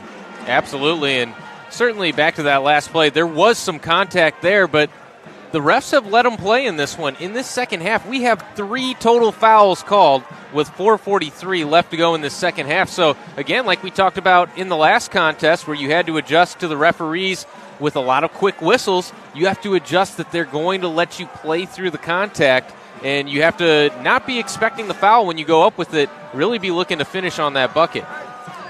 It is part of sort of gauging the game as it transpires. And you have to say that, Blackburn probably, you think that they probably have one more run in them, and it's just a matter of, can Webster, do they have the composure to finish it off? Are they going to take the easy buckets, not try to do too much? Are they going to really step it up on defense and deny those quality looks for Blackburn, like those 3 looks you talked about, 3-point looks? And that's really what it's going to come down to, and you just have to imagine that Blackburn may have one more spurt in them. And right now it just seems like Webster has taken their foot off the gas pedal a little bit here lately. They're scoreless in the last 2 minutes and 25 seconds of game time, and they've had a few turnovers in those possessions as well. And I'm sure Chris Bunch is telling them over there on the sideline, look, we need to keep our aggressiveness on the offensive end. We need to not only run the shot clock, but look to be aggressive. Try to find easy looks between that 30 and 10-second mark on the shot clock, and then finally settle for those jumpers later on in the shot clock if you have to. This is Jordan Clay. Wynn Brown Jr. back to Clay. 4 minutes and a half to go. Josh Johnson. Wynn Brown Jr. up over Stovall, is short. Rebound pulled in by Clay. And we have a foul called.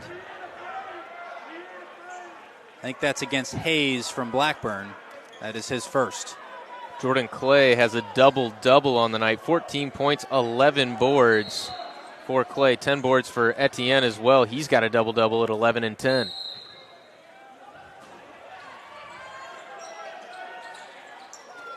Johnson all the way up top. This is Etienne. Clay, quick pass to Josh Johnson, up and no good. It was a little too long. Great quick pass out by Stovall from Nigel Farrell. And he goes up and over. He is fouled by Etienne, and you can see exactly what the crowd thinks of that one. And crowd doesn't like it, but when you're in transition and you try to block someone from behind like that, more often than not, when you come down at the basketball like Etienne did, you're going to draw the foul even if it's all ball, as was the case right there, and Farrell cashes in on the first. That makes it a 7-point game. He could make it a 6-point game with this free throw. Fails to do so. And you do have to say that the officiating has been excellent here for the most part.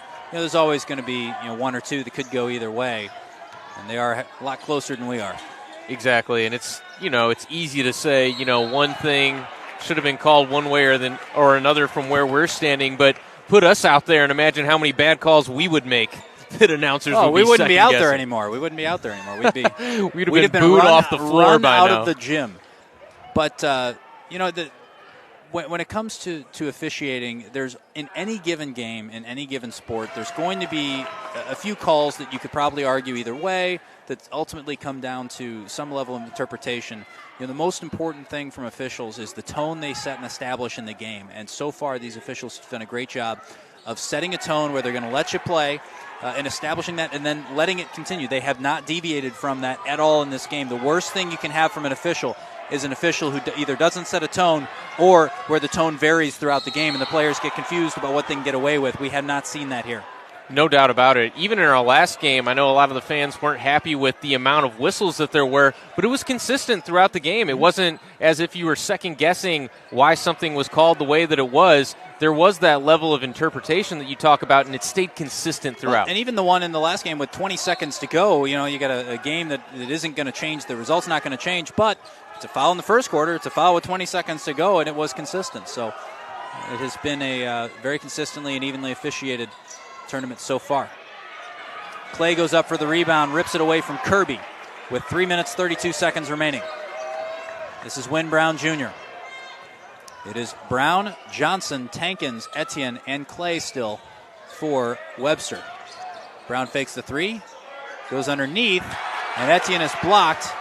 Here come Blackburn. It's through Hayes' hands and out of play, as he just couldn't hang on. The 5 out there right now for Blackburn. It's Kirby, Stovall, Wagner, Farrell, and Hayes. Boy, and that's a situation where you're pushing the ball up in transition. You're down by 8 late in the ball game. You want to get that quick look, but that was a 1-on-3 anyway. A ball that, of course, Hayes should have come up with, but an unnecessary pass, really. Johnson buries one at the other end. He's up to 21 points on the night. Wagner, Hayes, got a backdoor cut from Stovall, doesn't take it, instead goes over Tankins, and it's 76-67. What a finish right there, and now if Webster just gets a couple more buckets, not much Blackburn can do to come back. Johnson working against Stovall, shot clock at 17, and Johnson calls a timeout, as there was nowhere for him to go. He's saying he was pushed. The official is uninterested.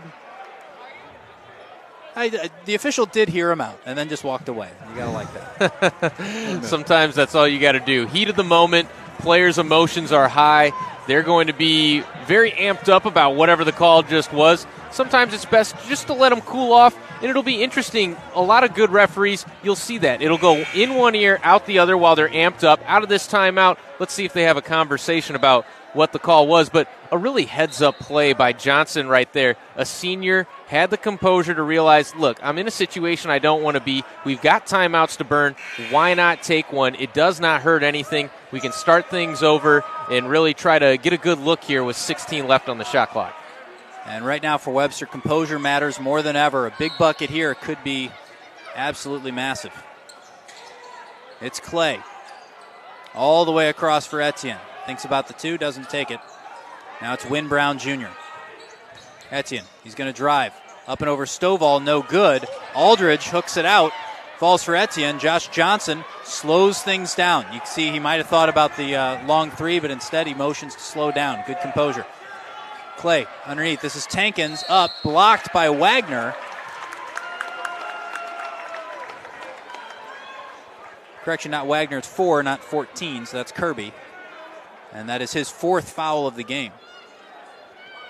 So Enrique Tankins heads to the free throw line. He's been a little bit limited in this one, maybe a little bit hobbled from what we're used to seeing from Tankins, as that free throw gives him just 5 on the night. He's played 23 minutes in this one. The other starters for Webster, 37 minutes for Johnson, 35 for Win Brown Jr., 36 for Etienne, and 31 minutes for Jordan Clay.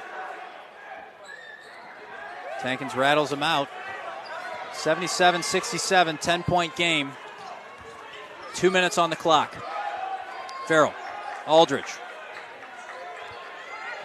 This is Stovall up top. Long three from Farrell, no good. Rebound falls ultimately to Wagner. Blocked by Clay. Wagner's putback is good. Minute 40 to go. Johnson. This is Tankins. Looked like Tankins extended that off-ball arm a little bit there and gets the benefit of the doubt. It'll be a block. Yeah, he draws the block from Farrell. He picks up his 2nd foul. Blackburn fans don't like it.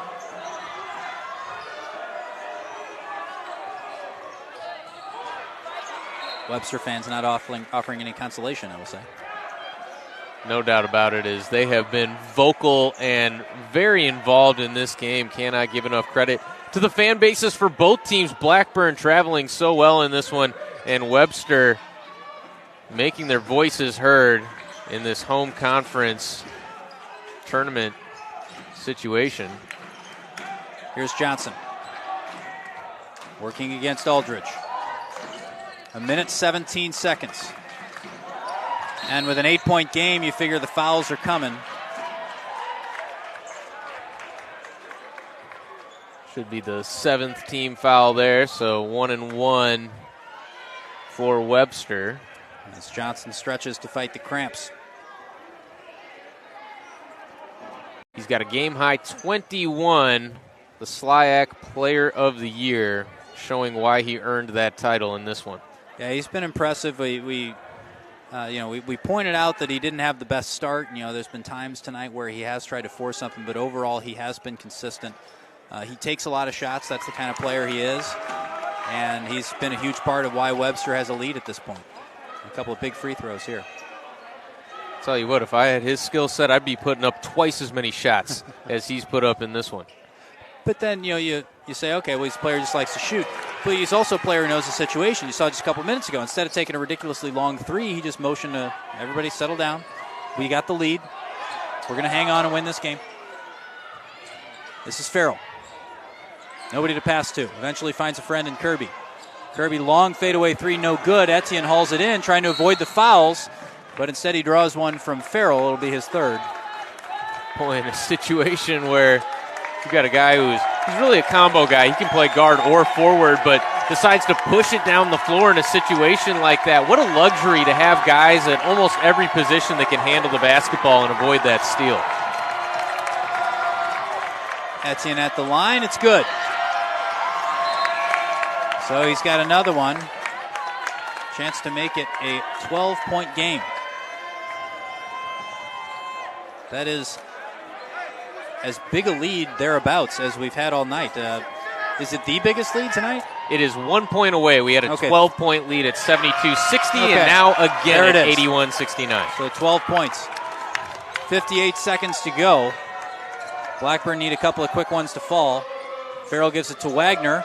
Kicks it out for Kirby. He's the guy they want taking these, and it's good. So Kirby hits. Back to 9 points. Inbound to Johnson. No foul from Aldridge. They can't foul him. Clay finds Hughes. And they do foul Hughes. And I think it was a situation where they wanted to go for the steal, able to get the double team there, just couldn't convert on it, and extra precious seconds run off the clock as they gamble and are not able to come away with the steal. I know you don't necessarily want Johnson at the line, but at the same time, that's probably 4 or 5 seconds that took off the clock. And that's 5 fouls out of the game now is Bryson Kirby, your best three-point shooter. So a double-edged sword there. You don't come away with the steal. Extra seconds off the clock.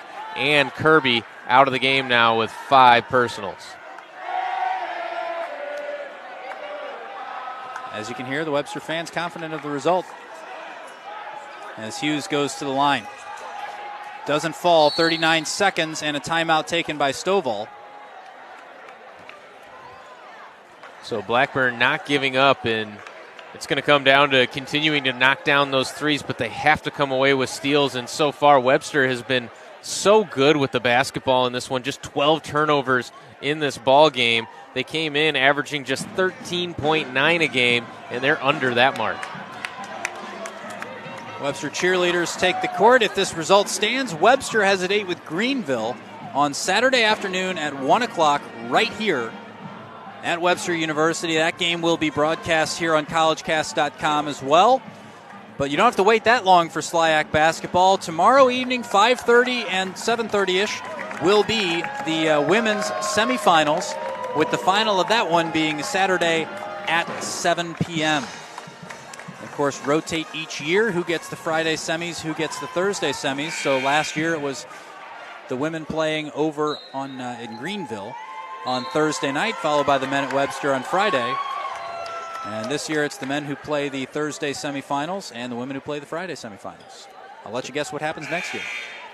And you can bet that the Webster fans will be fired up again for that one as they host both of the tournaments this year, and certainly have to be proud of that. It's been a good result so far here for the men, and hoping for the same again tomorrow night for the women.